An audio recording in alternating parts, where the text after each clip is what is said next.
ibaratkan kayak seperti datang ke dokter. Mhm. Kalau ke dokter kan punya keluhannya apa? Iya iya. Nah, kalau ke arsitek punya keinginannya apa? Atau udah, wah ini pasti mahal nih, pakai jasa Ya. arsitek gitu. Kalau melihat nominalnya, pasti Heeh. pekerjaannya memang mahal.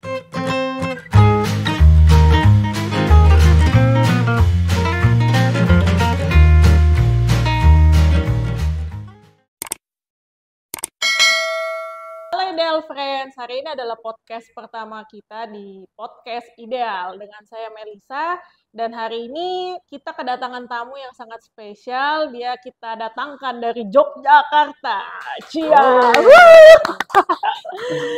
Mungkin di sini saya perkenalan secara singkat namanya dulu ya, nama dan profesi. Nanti sedetailnya Bapak boleh perkenalkan ini ya, namanya.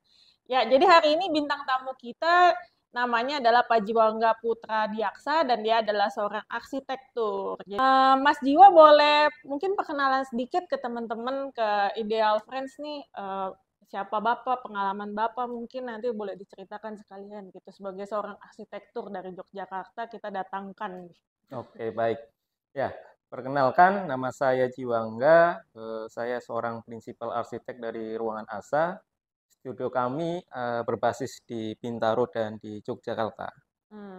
Kebanyakan kami menghandle ya proyek-proyek rumah tinggal, restoran, kantor, resort pernah, bahkan fun park juga pernah. Oke. Juangga boleh menceritakan kali ya pengalaman kayak dulu tuh memutuskan masuk arsitek itu karena hobi gambar atau ada apa nih menemukan ilham apa gitu terus Iya. menjadi seorang arsitek. Jadi waktu di SMA kan ada ini ya, pelajaran kesenian tuh, ada yang menggambar perspektif gitu ya, perspektif 2 titik hilang, 1 titik hilang. Apa dapat nggak?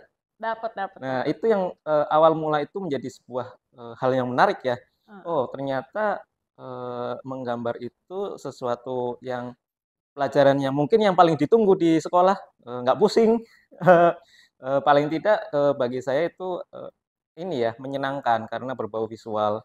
Nah, setelah itu mempelajari tuh yang berhubungan kira-kira ada nggak sih pekerjaan yang berkaitannya dengan seperti itu. Akhirnya menemukan bahwa bisa dengan menempuh jalur pendidikan arsitek sehingga waktu kuliah memutuskan untuk ya udah kuliah di arsitektur di pilihan pertamanya, tidak ada pilihan lain lah waktu Hmm. itu. Jadi ketika udah memutuskan mau jadi arsitektur, dicari tahu dulu nih arsitektur tuh apa gitu. Terus nggak ada pilihan yang lain gitu, Pak. Saya sih memilih itu mau nggak mau ya, karena Heeh. sudah seneng ya. Kan Heeh. kalau menjalani kuliah dengan kesenangan pasti kita enjoy melakukannya. Tidak kan ada orang yang akhirnya waktu saya di bangku kuliah ada teman-teman karena mungkin itu bukan pilihan pertamanya, banyak yang bertumbangan. Jadi di semester 1, semester 2 nanti ada yang berkurang berapa. Heeh. Jadi semakin ke sini mahasiswanya itu makin sedikit. Jadi kuliah arsitektur bisa dibilang mungkin yang senang itu menyenangkan, mungkin bagi orang yang tidak enjoy ya bisa berat karena pasti tahu sendirilah kalau tugas kuliah di arsitektur itu mungkin bisa begadang, bahkan ngeprint itu bisa dini hari atau subuh. Kenapa memilih itu supaya sepi waktunya. Jadi tidak tidak bertabrakan dengan mahasiswa yang lain. Hmm. Jadi itu hal-hal yang eh, menyenangkan bagi saya malahan gitu. Hmm. Jadi awal mulanya dari SMA udah Ya. menemukan kesukaan Hmm. seperti itu.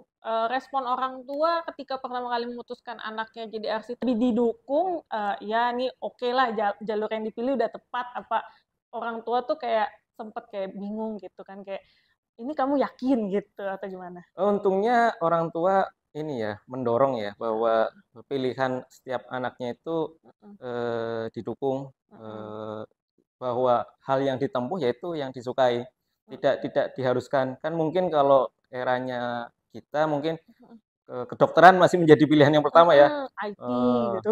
IT atau mungkin ya bahkan kalau zaman ya waktu kita kuliah arsitek mungkin belum menjadi pilihan yang digemarin saat ini karena ya waktu itu ya jurusan teknik kan arsitek masuknya teknik ya. Mm-mm. Teknik mungkin menjadi nanti bagaimana, karena itu kan sebuah profesi ya, Heeh. sebuah pekerjaan profesi yang memang memang pada akhirnya memang yang lulusan arsitek memang yang menjadi arsitek itu mungkin kurang dari 10%.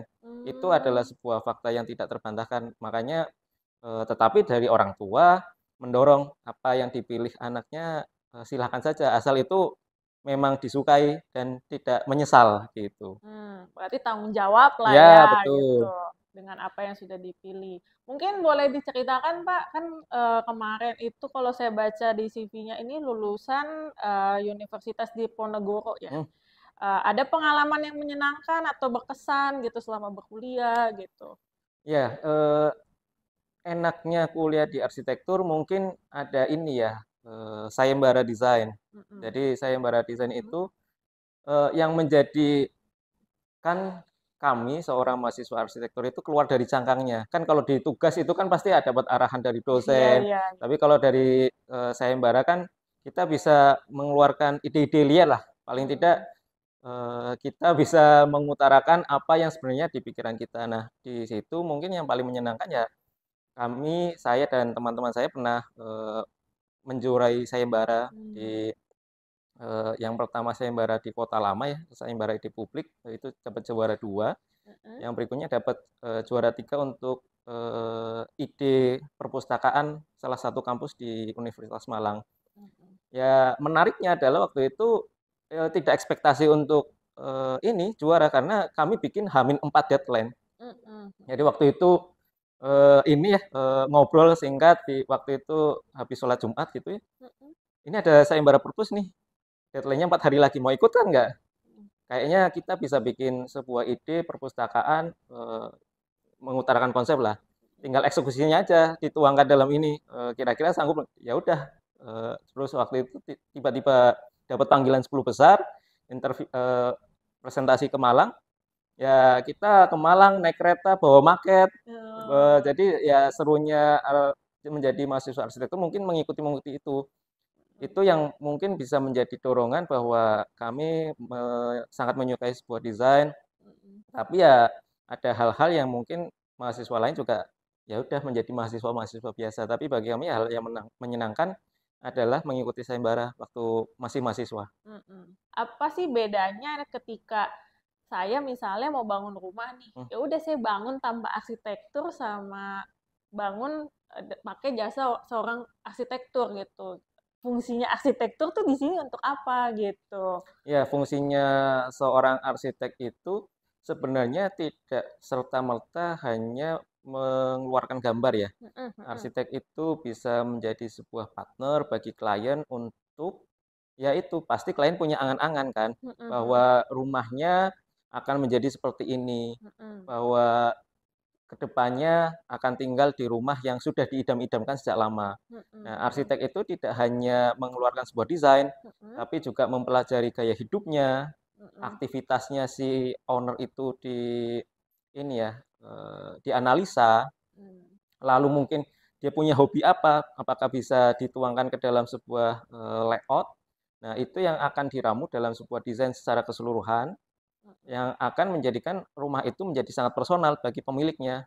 Mmm. Misalkan pemiliknya suka main musik Mhm. Mhm. atau suka baca, pasti kan tipologi rumahnya pasti berbeda, atau rumah yang ekstrovert dengan introvert itu pasti beda. Mmm. Nah, makanya rumah tinggal itu seperti halnya seorang penjahit menjahitkan pakaian kepada kliennya. Jadi harus diukur. Jadi kan bahannya sama, warnanya sama, Mhm. tapi rasanya pasti berbeda.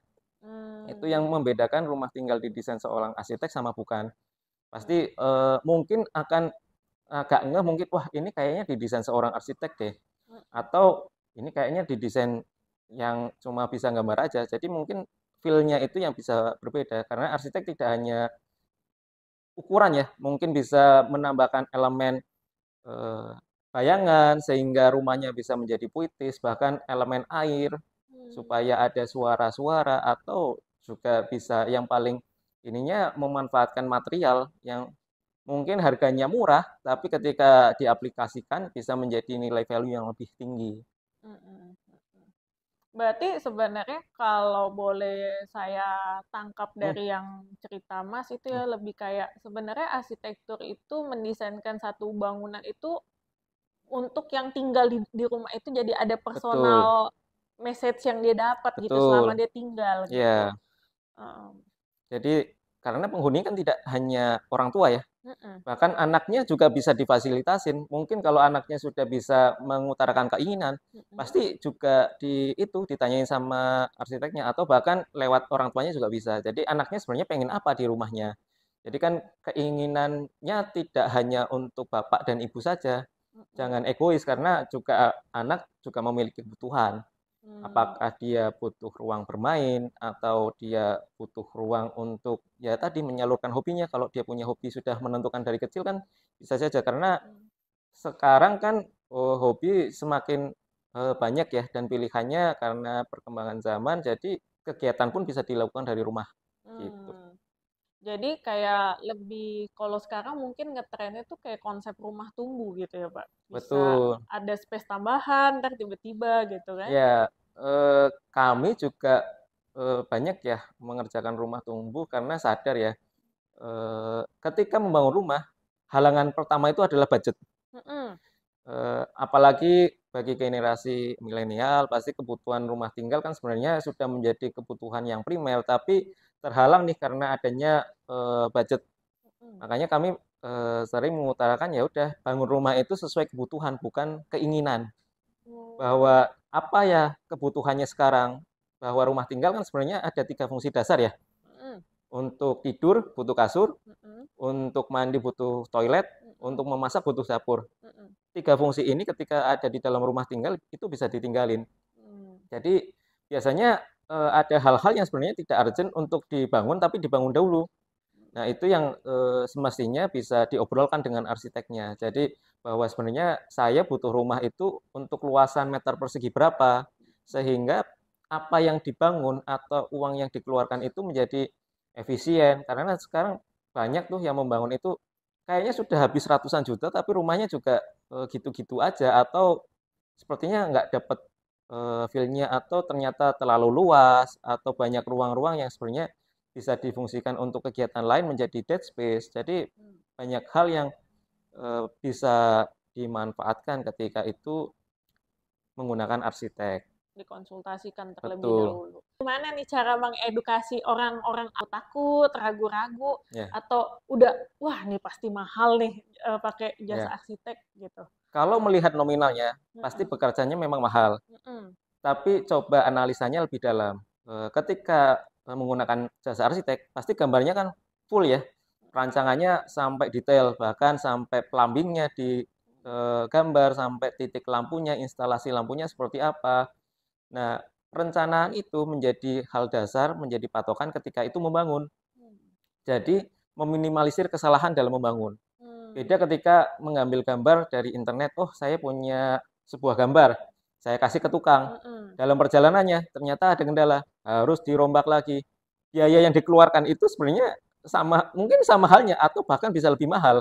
Hmm. Nah, dengan menggunakan arsitek juga mendapatkan rincian anggaran biaya. Jadi paling tidak anggarannya itu bisa di ini ya apa terkontrol. Jadi tidak mungkin kalaupun ada kelebihan ya hal pasti ya karena mungkin harga material kan juga naik turun. Uh-uh. Pasti kan terjadi juga mungkin adanya inflasi. Uh-uh. Tapi paling tidak punya base bahwa oh saya bangun rumah itu anggarannya sekian.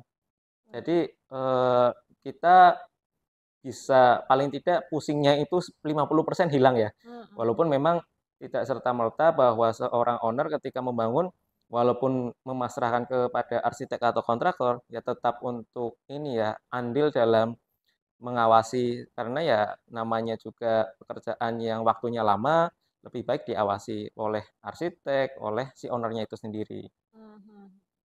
Jadi kalau misalnya tahapannya saya mau membangun Hmm, rumah gitu ya, atau mau membangun sebuah bangunan gitu yang butuh diskus, sebaiknya kita punya tanahnya dulu kan nih pertama. Terus betul. langsung nyari tukang atau kontraktor atau bagaimana itu? Dihubungin pertama pasti harusnya arsitek ya. Arsitek dulu ya. Ketika memiliki tanah, sebidang tanah, misalkan Mm-mm. ukurannya berapa. Nah, dengan Mm-mm. di situ owner juga paling tidak ketika menghubungi arsitek, sudah paling tidak punya ini, ruang-ruang yang dibutuhkan. Jadi ibaratkan kayak seperti datang ke dokter. Mhm. Kalau ke dokter kan punya keluhannya apa. Iya iya. Nah, kalau ke arsitek punya keinginannya apa. Mmm. Ketika mengutarakan nggak apa-apa, mengutarakan keinginan. Nah, arsitek itu sebagai remnya. Oh. Oh, udah sepertinya keinginan itu cukup. Jadi Mmm. kebutuhannya sepertinya ketika mau ngobrol sudah mencukupi semua nih, menganalisa, mengobrol tahapannya, nanti arsitek memberikan penawaran Mmm.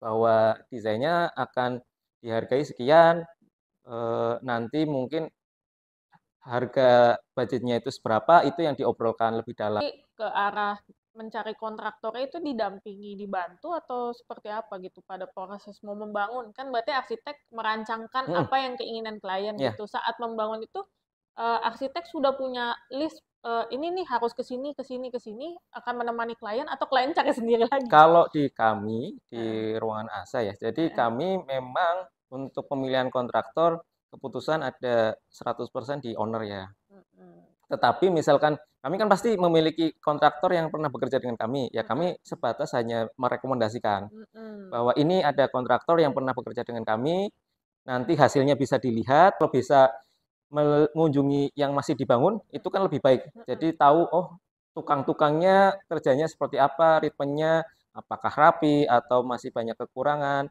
Nah setelah itu ketika sudah memutuskan untuk itu, bisa melakukan dari kontraktor melakukan penawaran. mhm. Sedikit, ini, apa, menyinggung tentang ruang asa. Hmm, Nah, di sini mungkin, Ideal Friends, penasaran hmm, juga ruang asa itu apa, gitu kan. Jadi, boleh diceritakan itu ruang asa itu apa, gitu? ya. Ruangan ASA merupakan konsultan arsitektur ya yang Mhm membidangi tidak hanya di desain bangunan, kami mengerjakan proyek master plan juga, bahkan ke interiornya juga. Jadi memang kami konsultan arsitektur yang ya mendesain sebuah bangunan ya.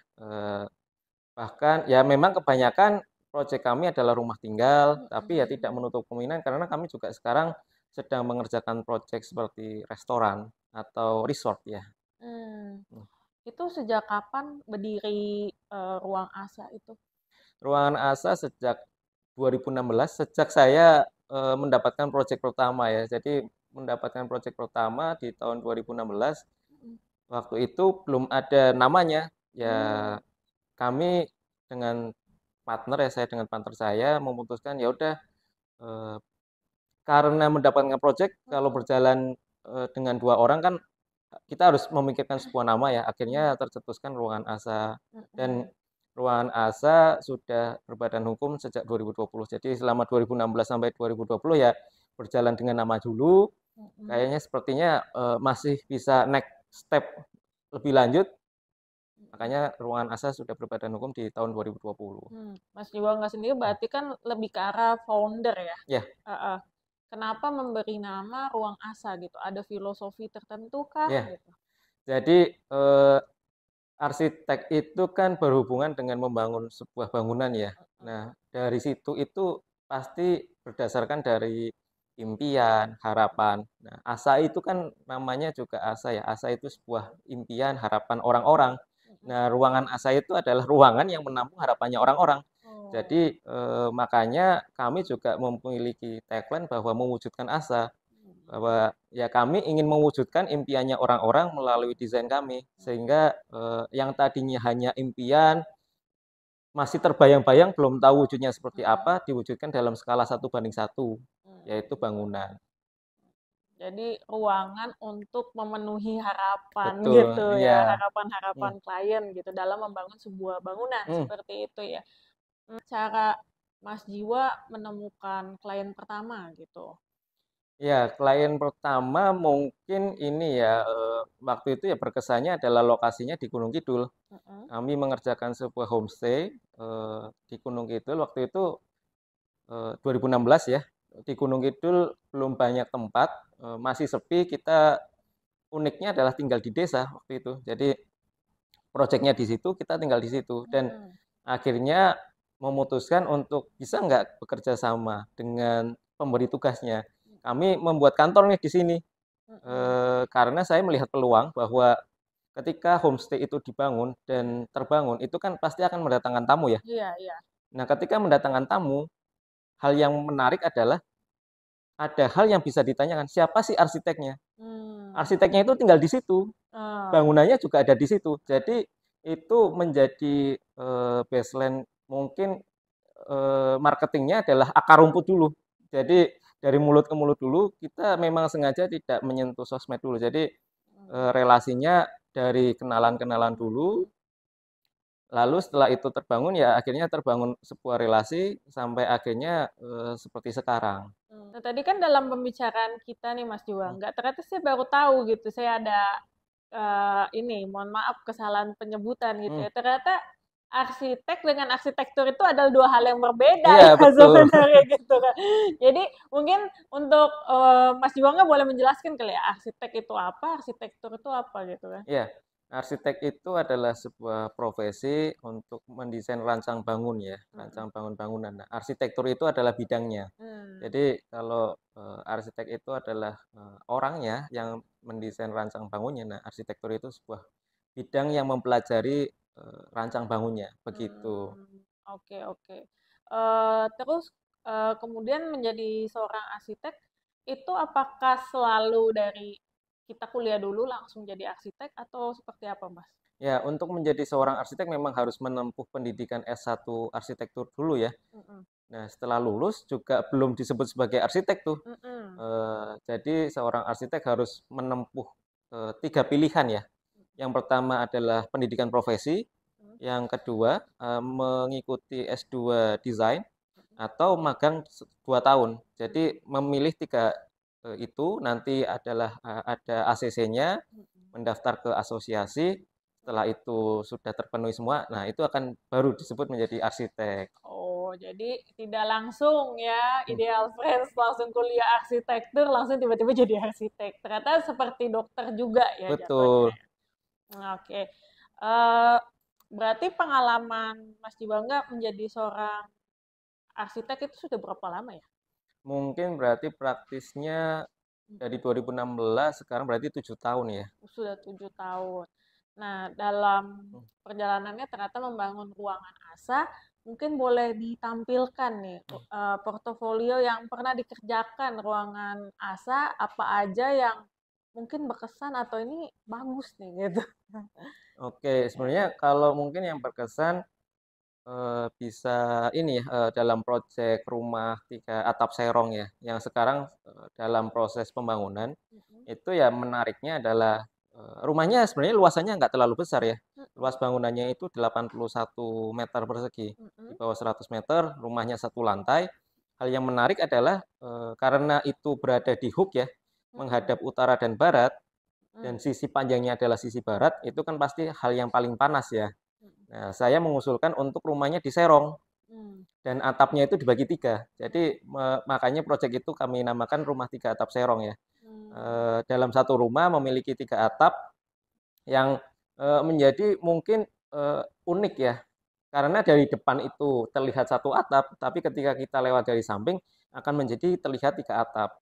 Jadi hal-hal yang seperti itu yang sepertinya membuat seorang arsitek bisa memberikan sebuah usulan yang mungkin tidak terfikirkan oleh klien ya. Jadi waktu itu saya mengusulkan dua ini ya konsep, yang satunya adalah yang biasa saja. Mm-mm. Terus saya ini menobrak dari brief sebenarnya yang 3 atap serong. Jadi briefnya sebenarnya ya cukup bikin bangunan yang sederhana, tapi kan seorang arsitek pasti punya idealisme ya. Jadi Mm-mm. makanya kami biasanya mengusulkan dua ini ya, dua usulan ya.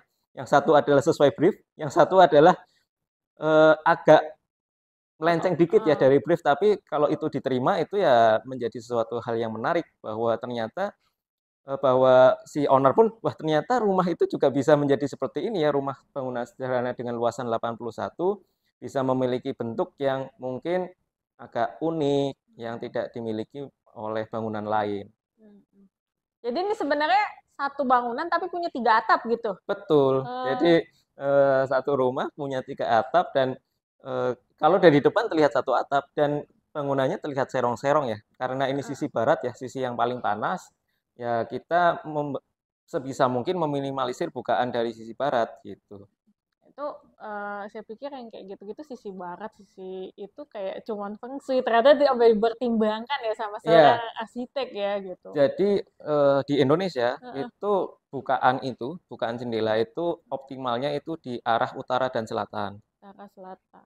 Yang ketiga arah timur, yang paling dihindari itu arah barat. Jadi Oh, kalau misalkan kalau melihat mungkin mencermati kalau bangunan barat biasanya menghadap barat itu di depannya kalaupun dia menghadap barat pasti ada secondary skin-nya. Jadi hmm, supaya teriknya itu agak berkurang ya. Jadi hmm, karena kan barat itu paling paling panas gitu. Tiga atap serong juga hmm, bentuknya tercipta dari denahnya yang serong-serong sih sebenarnya ya. Jadi hmm, karena layout ruangannya juga serong hmm, sehingga kalau dibuat satu atap itu menjadi tidak efektif. hmm, Jadi memang kombinasi dari atap pelana dan dak ya. Jadi modul-modul ruangnya ada satu atap, lalu ada dak, ada satu atap lagi, ada dak. Jadi memang tercipta dari bentuk itu juga dari hubungan ruang yang tercipta gitu. hmm. Oke. Olahraga itu juga menarik deh. Ada di mana itu? Kita lihat dulu. Ah, Hmm. ini benar tempat tinggal. Iya, ini sedang proses bangun ya, belum selesai. Oke. Mungkin boleh diceritakan ini saya tertarik karena nama proyek rumahnya tuh Omah Raga Hmm. gitu. Mas Juwangga sendiri punya filosofi tersendiri untuk rumah tinggal ya ini Hmm. jatuhnya. Iya, jadi ini adalah proyek rumah tinggal saya yang sedang posisi Hmm, masih dalam ongoing ya. hmm, Juga menggunakan konsep rumah tumbuh karena tadi yang sempat diceritakan di awal bahwa membangun rumah ya sesuai kebutuhan. hmm, Bahwa sekarang ada budgetnya sekian, ya udah kalau hmm, saya sih mulai aja dibangun dulu. hmm, Nanti ketika sedang ya bisa dilanjutkan untuk beberapa tahun ke depan.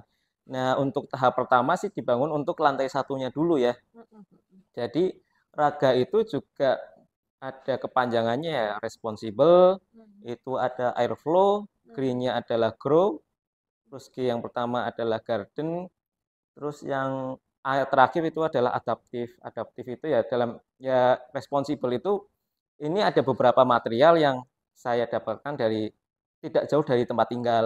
hmm, Sama ada beberapa material yang reuse ya. Jadi hmm, seperti misalkan bata. Bata kan ketika diproduksi ada yang pecah ya, hmm, ada yang pecah dan itu ternyata dibuang oleh penjualnya. Nah, hmm. saya berinisiatif untuk mengambil aja. Ini bisa nggak diambil? Saya bawa pulang. Hmm. Boleh, ambil aja gratis. Nah, itu yang akhirnya saya ambil untuk menjadi elemen lanskap di bagian belakang rumah. Jadi bata-batanya pun juga diproduksi dari produsen pertama, dekat dari rumah tinggal. Ada beberapa yang memang ya menggunakan material yang ada di sekitar. Oh.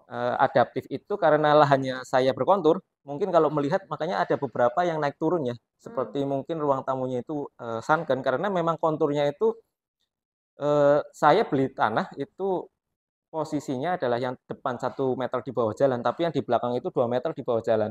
Oh. Nah, rumah tinggal saya ya semakin ke dalam itu semakin turun.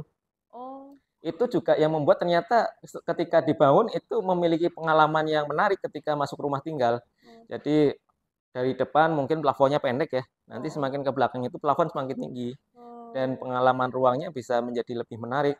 Tidak monoton kalau flat kan ya udah flat. Nah, Iya. itu sebenarnya menyiasatin supaya nguruknya murah, tapi ternyata membuat pengalaman ruang menjadi lebih menarik.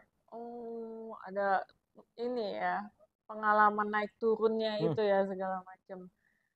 Terus kalau aku lihat dari ini kan hmm, portofolionya Mas Juwangga ya, hmm, kayak ada beberapa kayak ciri khas gitu yang hmm, kayak menandakan ini nih, maksudnya ciri khas dari hmm. ruangan ASA gitu. Boleh diceritakan gitu? Apa sih ciri khasnya dalam mendesain? Ya, kalau dari kami sih berawal ya dari bentuk dasar ya. Bentuk dasar kan ada persegi, ada lingkaran, ada segitiga. Kami sebenarnya meramu dari komposisi bentuk dasar tersebut yang diciptakan dalam memenuhi kebutuhan ruangnya. Hmm. Jadi makanya sebenarnya kalau dari segi bentuk mungkin tidak mempunyai benang merah ya, tapi bentuk dasarnya yang bisa dijadikan benang merah. Makanya tadi di tiga atap kan ada segitiga, Hmm. mungkin kalau yang di sini mungkin ada persegi, bahkan kami juga sering menggunakan elemen lingkaran sebagai jendela. Jadi Hmm. itu bisa menjadi hal-hal yang menarik untuk diolah dengan komposisi ruang yang baik, dengan pemilihan material, itu bisa menjadikan sebuah bentuk bangunan yang mungkin kalau kita anak kecil kan bermain Lego ya, menyusun, itu Mhm kan mhm. juga bisa mulai dasarnya juga dari situ. Bahkan kami juga sering menggunakan Lego sebagai bahan eksplorasi gitu. Mmm. Nanti jatuhnya cahaya biasanya kalau masuk cahaya kan ini temboknya tuh biasanya kan orang tembok ya tembok aja putih gitu Mhm. kan. Ini sampai ada apa ini, Mas? Tapi kalau ada cahaya ada bayangannya gitu. Iya, makanya itu yang membuat bangunan menjadi puitis ya. Jadi Oh. puisi itu tidak hanya sekedar kata-kata, bangunan pun bisa menjadi puitis bahwa Mmm. menampilkan elemen shadow, bahwa Mmm. shadow kan pasti bergerak ya dari pagi sampai sore. Iya iya, Dan ketika ada pohon itu shadow-nya kan terbayang kena angin ada ada gerakan. Jadi seperti menari di dalam bangunannya kita. Karena oh, memang lokasinya rumah saya itu adalah di desa ya, masih mhm banyak pohon-pohon mhm, besar. Di belakang juga masih kebun gitu ya. Bahkan di depan rumah saya itu ada 5.000 tanah kosong. Jadi mmm, hal-hal yang seperti itu yang bisa membuat bangunan itu bisa menjadi lebih menarik, tidak hanya memainkan dari skala lantai, dinding, dan plafon, mmm, tetapi ada elemen lain dari alam, misalkan mmm, sinar matahari, mmm, angin, mmm, atau misalkan ketemu air, itu kan bisa mantul ya bayangannya. mhm Kalau bergerak kan juga bisa menarik, itu yang membuat atau ada gemericik air yang bisa membuat ruangan itu menjadi menenangkan. mmm, Jadi rumah itu bisa memiliki pengalaman yang tidak membosankan. mmm, Karena sekarang kita kerja, mhm, hal yang paling ditunggu kan pulang ke pulang, rumah ya. iya, Kalau pulang ke rumah ketemunya ruangan yang sumpek, itu lagi malah jatuhnya kan tidak menghilangkan stres, malah tambah stres. Jadi sebenarnya rumah tinggal itu sebenarnya bisa menjadi sebuah tempat untuk ya paling tidak terapi untuk ya menenangkan, beristirahat dengan yang nyaman, begitu. mmm, oke. Kemudian ada hal yang menarik lain yang mungkin boleh di-share atau dibagikan tentang ini kan lagi bahas buka portofolio Hmm, hmm. Mas Juangga, mungkin ada lagi Mungkin kalau setiap proyek memang pasti ada heeh tantangannya masing-masing heeh, ya. Tadi terkait budget atau mhm, bahkan terkait lokasi lahan atau bisa jadi ya hal-hal non teknisnya yang lain. Misalkan ternyata bangunannya sudah ada bangunannya nih, mhm, kita harus, mau nggak mau kan mhm, adjustment-nya mengikuti bangunan yang sudah ada ya. mhm, Nah, kalau mungkin kalau di awal-awal ya tadi, kalau di awal-awal di portofolio yang project saya yang di Gunung Kidul ya, mhm, kami mengawalnya di Gunung Kidul ada bangunan, homestay 2 lantai. Nah, ini heeh kan yang ada di Gunung Kidul ya, heeh, rumah tinggal tapi hal yang menarik mungkin bisa dilihat adalah peletakan TV-nya. Peletakan TV itu kami letakkan di bordes tangga. mmm, Karena lokasi lahannya itu cukup sempit, mhm, sehingga kan untuk menonton TV itu pasti ada jarak iya ideal kan. iya iya, Ketika dipasang di tembok itu jaraknya terlalu dekat heeh, dengan, besaran TV. Ya kami akhirnya meletakkan TV di bordes tangga untuk mendapatkan posisi menonton yang cukup ideal. oh, Dan dengan luasan lahan 72 meter, punya kolam renang. keren ya, Ya ini difungsikan sebagai penginapan ya, heeh. Berarti ini, kolam renangnya juga yang private pool gitu? private pool. Heeh, Kalau mungkin di selanjutnya ada sebenarnya ada beberapa yang, ada project di Lampung ya, mhm Saka House itu menariknya adalah saya tidak pernah ke sana mhm dan tidak pernah mensupervisi, hanya lewat Zoom ya. Karena mhm kan waktu itu karena juga, pandemi, mhm kan pasti ada keterbatasan ya. mhm Jadi mhm akhirnya supervisi hanya dilakukan lewat video call dan telepon. Tapi mhm. ya, alhamdulillahnya sudah terbangun dan sekarang sudah dihuni. Ini, Saka House? Ya, Saka House ada di Lampung, luas tanahnya lumayan ya, 856 ya, Oh, dan bangunannya seluas 453. Memang konsepnya ini industrial ya, dan, eee, ini terbangun tanpa supervisi secara langsung. oh, Ya, kendalanya pasti ada ya, ada hal-hal yang, mungkin tidak sesuai dari rencana awal, tapi paling tidak dengan adanya bantuan itu 80% sesuai desain sih ini. mhm. Yang ini yang tadi kita bicarakan ya, ada jatuhnya bayangan, Ya. gitu-gitu segala macam. Ini banyak menggunakan roster ya, karena memang pemiliknya, menyukai hal-hal yang puitis seperti ini. Jadi jatuhnya bayangan dengan adanya roster itu bayangannya juga tidak serta-merta ada di situ terus kan bergerak ya sesuai bergeraknya cahaya matahari. Hmm. Memang kelemahannya adalah di maintenance pembersihan. Kalau memang Hmm. kalau pemiliknya tidak rajin ya pasti Berdebu. berdebu kan karena kalau roster kan apalagi yang 3 dimensi agak masuk-masuk ya. Hmm. Jadi perlu pembersihan yang lebih ekstra. Nah, selama Mas Jiwangga dalam berkarir sebagai arsitek dan membangun beberapa proyek yang Hmm. sudah kita lihat, di sini ada nggak sih klien Mas yang menggunakan produk-produk atap metal seperti itu? Ada di dalam Binerkatan itu sebenarnya menggunakan atap metal ya. Tahun berapa ini? 2021 juga ya. Ini Ini. ya. Ini kan rumah tinggal ini renovasi di Bekasi. Oh. Ada beberapa tiang-tiang yang tetap ada, tapi kami makanya itu adalah bangunan existing ya. Sehingga kalau mungkin kenapa ada tiang di situ, itu adalah tiang-tiang bangunan existing, tapi kami mencoba seminimal mungkin ya untuk merombak dan akhirnya jadi seperti ini dan paling beda ya di komplek ya. Kalau melihat kanan kirinya masih seperti itu, ini menjadi sebuah bangunan yang Unik ya. unik dengan budget yang tidak terlalu besar ya. Makanya ada beberapa material-material yang difungsikan seperti itu, material raw ya. Bahkan ada pintu yang menggunakan lama hanya dicat ulang. Jadi untuk meminimalisir budget yang ada dengan waktu pengerjaan yang cukup singkat ya. Keunggulannya menggunakan atap metal kan sebenarnya pemasangan yang cukup cepat dan ringkas ya dengan modul yang panjang-panjang gitu. Ini sampai bentuknya aja benar-benar dipikirin ya, atap metal itu kan biasanya kalau mungkin karena di otak kita tuh wah ini cuma buat atap nih Hmm, gitu, tapi bisa diaplikasikan gitu kan ya, untuk dindingnya juga gitu betul. kan, jadi kayak pas dari jauh wah ini beda sendiri Ya, nih. menggunakan atap metal itu kita bisa memainkan sudut atap ya. Sehingga bangunan itu menjadi sebuah bangunan yang paling unik. Kita bisa memainkan sudut-sudut. Kalau kita misalkan menggunakan atap genteng, pasti kan ada minimal kemiringan Oh. supaya genteng itu tidak merosot atau bocor.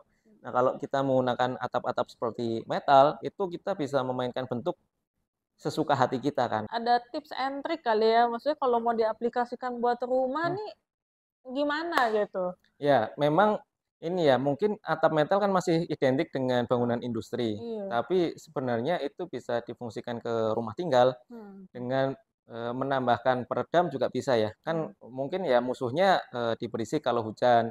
Nah, kita bisa menambahkan peredam di bawah atap dan ditutup plafon sehingga bangunan tampilannya tetap menjadi clean, modern sesuai dengan ini. Tampilannya juga warnanya juga menarik-menarik ya. Mungkin kalau pengen rumah yang pengen memainkan warna dari atap metal itu sendiri kan juga bisa. Mungkin pengen rumah yang stand out dengan warna metal itu sendiri kan membuat rumah menjadi paling beda ya sesuai karakternya. Kan ada orang yang pengen sebenarnya pengen menggunakan warna-warna tertentu takut karena mungkin kalau dicat belum tentu rapi atau apa gitu. Tapi menggunakan atap metal sebenarnya bisa menjadi solutif atau alternatif bahan untuk menjadi pemilihan penutup atap rumah tinggal. Jadi sekarang juga udah mulai banyak lah ya Hmm, gitu. Maksudnya yang tidak membatasi, oh ini hanya untuk gudang aja nih atau ya, pabrik aja atau gitu. pabrik aja, atau mungkin ya kantor-kantor yang industrial atau apa. Rumah Hmm. tinggal sekarang banyak sih yang menggunakan atap metal sebagai Hmm. pilihan penutup atap. Hmm. Oke, menurut dari sudut pandang Mas nih, atap metal itu berarti bisa nggak sih mendukung untuk pembangunan gitu, pembangunan di Indonesia ke depannya gitu kan? Itu bisa menjadi sebuah alternatif bahan ya Mm-mm. untuk bisa menjadi sebuah pilihan Mm-mm. ketika ingin membuat tampilan yang kuat ya. Kan biar atap metal mencerminkannya bangunannya pasti terkesannya kuat ya, strong dengan tampilan metalnya itu sendiri. Sehingga kalau mungkin pemilik rumah yang memiliki karakter tersebut bisa cocok-cocok aja untuk memiliki rumah yang dengan karakter tersebut. Memang tadi yang seperti di awal diceritakan, rumah kan sesuai karakter personalnya. Mm-mm. Nah, kalau misalkan itu tidak terlihat ya hanya difungsikan sebagai atap saja, tidak hanya mencerminkan untuk ini kan atapnya juga sebagai elemen dinding ya, Mm-mm. menyatu ya. Nah, Mm-mm. kalau itu sangat kuat nih jatuhnya. Mm. Paling paling beda nih kalau dilihat dengan kondisi tetangga sekitar, ya bangunan ini menjadi paling stand out gitu ya. Beda sendiri. Iya, makanya atap metal itu mempunyai karakter yang kuat ya untuk di bangunan skala kecil rumah tinggal gitu. Nah, kan sekarang ini udah sering ini ya terjadi kayak krisis tanah Hmm, yang terutama tuh di kota-kota besar hmm, gitu karena pertumbuhan populasi hmm, yang terus berjalan, terus hmm. orang semakin banyak datang ke kota. Apakah ini tuh menjadi apa ya satu concern yang dipikirkan oleh para arsitek gitu untuk membangun sebuah bangunan yang efektif di kemudian hari nih? Karena kan pasti kita milenial Hmm, terus di bawahnya kita hmm, generasi-generasi selanjutnya nih ibaratnya wah makin susah nih cari ya tanah, bikin rumah makin betul. mahal seperti apa gitu concern Ya dari memang bahkan kami pernah mendesain untuk rumah yang lebarnya cuma 4 ya. mm-mm, Jadi betul semakin ke sini tanah semakin kecil ya mm-mm, luasannya kecuali kalau kita memilih tinggal di desa seperti saya. Jadi concernnya adalah tadi membangun rumah sesuai kebutuhannya saja. mm-mm, Kehidupan kita kan sebenarnya sudah dibantu oleh ruang publik ya. mm-mm, Misalnya ruang tamu. mm-mm, Ruang tamu semakin ke sini kan semakin hilang. mm-mm, Orang ketemu bisa di kafe, mm-mm, di luar. Jadi akhirnya ruang tamu bisa menjadi hilang. Mungkin yang berikutnya kalau ruang-ruang seperti ruang servis, bahkan ada beberapa yang ya udah ruang servis bisa digantikan oleh laundry. mm-mm, Walaupun itu nanti tergantung dari perilakunya masing-masing ya. Jadi compact itu mengikuti sekarang gaya hidupnya. Jadi kita bisa bergaya hidup yang sebenarnya cukup. mm-mm. Karena seberapa cukup adalah cukup gitu ya. Kalau Ada nggak orang, merasa cukup enggak ya, gitu. ada orang yang merasa kamar 3 kali 3 cukup. Tapi ada orang yang merasa itu kesempitan. Itu kan preferensi masing-masing. Nah, sebenarnya ruang hidup manusia itu ruang yang efisien kan. Nah, itu sebenarnya bisa kita atur lewat desain. Hmm, Karena terkadang keinginan tadi pengen rumah dengan kamar 4 kali 6. Sebenarnya emang cukup tuh. Ya cukup dan besar kan sebenarnya 4 kali 6 itu. Nah, sebenarnya bisa diefisienkan di ruang berapa. Itu nanti tergantung perilakunya si masing-masing owner. jadi yang menempati ruangan itu Hmm, harus mengerti juga kata cukup ya. Mau iya, segede apapun kalau nggak merasa cukup, betul. merasa kurang Iya, gitu sebenarnya. iya, makanya eh, rumah yang luasannya besar belum tentu merasa cukup karena mungkin kurang puas. Tapi ada orang yang tinggal di mungkin di lahan yang cukup kecil di bawah 100 meter merasa nyaman dan cukup gitu. Oke, tadi kan sudah banyak bercerita nih Mas Juwangga, cerita tentang portofolionya, terus mengapa memilih arsitektur sebagai bidang yang harus Hmm, ditekuni ya, maksudnya akhirnya jatuh cintanya hmm, sama arsitektur gitu, nggak berpaling ke hmm. yang lain gitu. Nah itu kan hal-hal yang menyenangkan nih. Melisa mau tahu dong dari Mas Juwangga sendiri mungkin boleh bercerita sisi suka dukanya kali ya. Tadi kan udah suka nih, berarti Hmm. lebih ke arah apa sih susahnya gitu yang udah pernah Mas Juwangga tuh lalui gitu. Iya, arsitek itu adalah seperti ini ya, apa dokter ya, yang dilihat kan sisi personalnya. Jadi membangun sebuah branding itu memang struggle ya. Jadi mungkin bagi sebagian orang melihat umur itu masih menjadi halangan. Ah, paling itu juga masih umurnya masih sekian. Struggle-nya adalah orang Indonesia belum terlalu menghargai profesi-profesi yang sejatinya butuh effort yang luar biasa. Nah, itu yang harus diedukasi pelan-pelan kan. Ya, itu yang harus ini menjadi duka yang kami harus lalui sebagai arsitek muda ya bahwa bahwa ini loh ada sebuah profesi arsitek yang tugasnya seperti ini. Jadi sambil mencari proyek juga sambil memberikan edukasi kepada masyarakat umum. Makanya kami juga terkadang membuka sesi ini ya, konsultasi atau mengobrol dengan masyarakat umum untuk bagaimana sih sebenarnya arsitek itu bekerja. Itu ya bagian dari seorang arsitek mengenalkan profesinya bahwa tugasnya sebenarnya ini. Bahkan ya itu yang biasa kami lakukan ya. Kami menyebutnya sih curahan asa ya. Ya curahan ya mencurahkan impiannya jadi sekaligus memberikan edukasi kepada masyarakat bahwa sebenarnya tugas arsitek itu berat ya, tidak hanya mendesain kan karena nantinya juga ada supervisi. Nah, itu juga sekaligus untuk meluruskan. Kan banyak tuh yang pelang-pelang iklan-iklan desain gratis.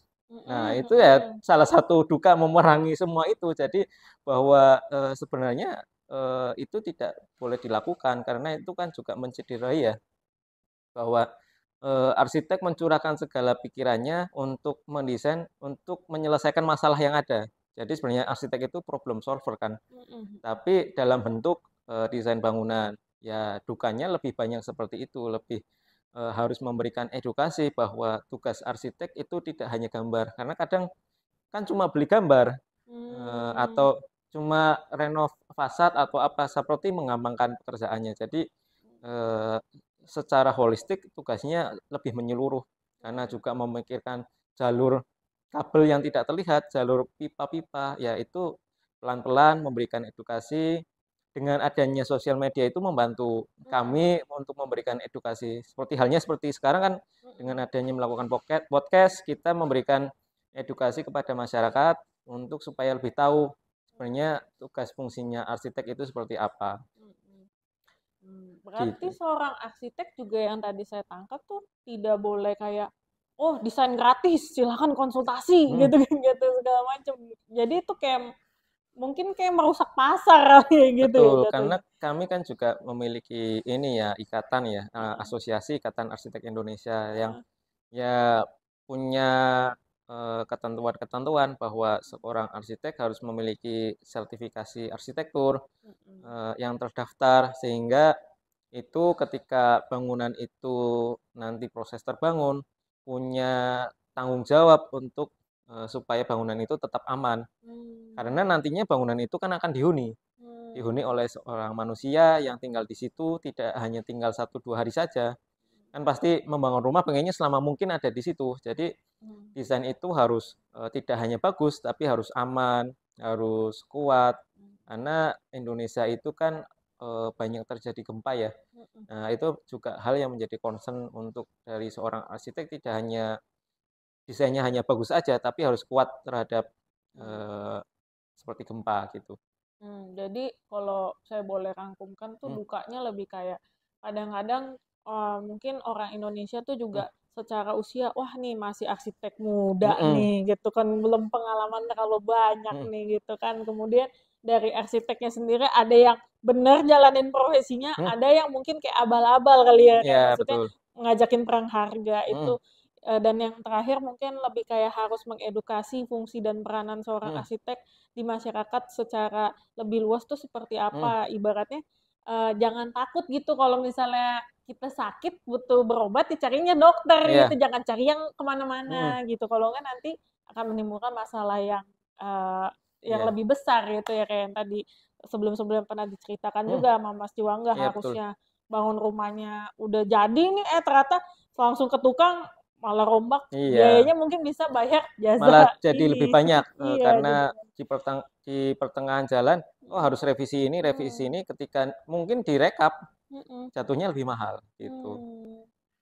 Ya, jadi mengefisiensi ya berarti Iya betul, dana efisien. itu jangan sampai bengkaknya tuh karena Hmm, kesalahan-kesalahan yang harusnya nggak terjadi iya betul. sebenarnya gitu. Itu tugas dan tanggung jawab seorang arsitek yang Hmm, nggak hanya sekedar kalau di kacamata masyarakat mungkin kayak wah ini mah cuma tukang gambar gitu. Padahal iya. enggak Hmm, gitu. Harus tanggung jawab sampai itu bangunan tuh bisa ditempatin dan memberikan rasa aman gitu iya untuk betul. yang tinggal Hmm, gitu. Oke. Mungkin Mas Juangga nih sebagai closing kali ya. hmm. Mas Juangga kalau ngeliat podcast ini 5 tahun lagi nih Mas Juangga pengen ngapain sih gitu dalam karir, dalam membangun. Ini kan proyeknya kita harapnya terus berjalan Hmm. gitu. Iya, kalau dari harapan kami ya dalam lingkup ruangan ASA Ya, ingin mewujudkan asa itu tidak hanya di lingkungan kami yang terdekat ya. Mm-mm. Kami ya pengennya seluruh Indonesia. Jadi Mm-mm. bahwa kami membangun Indonesia dari desa, saya di Jogja dan kampung kota, partner saya di Bintaro. Jadi Mm-mm. di Kampung Utan kami makanya branding kami adalah dari desa dan kampung kota untuk Indonesia. Jadi Mm-mm. pengennya di kota-kota kecil bahwa tidak takut untuk menghubungi kami sebagai arsitek Mm-mm. untuk membantu mengolah lahannya supaya bisa mendapat kualitas bangunan yang lebih bagus. Mm-mm. Kami sudah mulai mengerjakan sih di luar pulau ya seperti Sulawesi Utara Mm-mm. atau tadi Lampung. Ya pengennya sih lebih merata lagi Mm-mm. di desa-desa kecil nggak masalah gitu. Bagi kami itu menjadi salah satu andil kami untuk memberikan kualitas bangunan kepada masyarakat Indonesia yang lebih bagus dan Mm-mm. lebih baik lagi. Jadi bangunan tuh nggak hanya sekedar udah rumah begitu bentuknya Iya, gitu, tapi benar-benar bisa bercerita dan mencerminkan siapa yang tinggal di sana iya seperti betul. itu. Tinggal di desa dengan bangunan yang bagus dan menarik itu kan menjadi punya cerita untuk bisa diceritakan lagi ke anaknya atau ke yang lain ya. Jadi rumah bisa menjadi bagian cerita dalam perjalanan hidupnya gitu. Mm-mm. Oke, mungkin sekian dari podcast ini podcast pertama loh. Wow, Ini podcast ideal hari ini. Sangat senang Mas Jiwangga bisa menemani kita untuk bincang-bincang. Mungkin ada ini apa souvenir nih dari tim kita. Boleh dikasih sebagai simbolis sudah hadir menjadi bintang tamu yang kita hadirkan dari Yogyakarta. ya. Terima kasih Aldi. Oke, nih Mas Jiwangga. Ini ada oleh-oleh dari Del Tata. Woi, terima Ya, kasih. buat teman-teman yang mungkin butuh atap metal, ingat ya Ideal Tata. Iya. Oke, sampai jumpa di podcast Ideal selanjutnya. Bye bye. Bye-bye.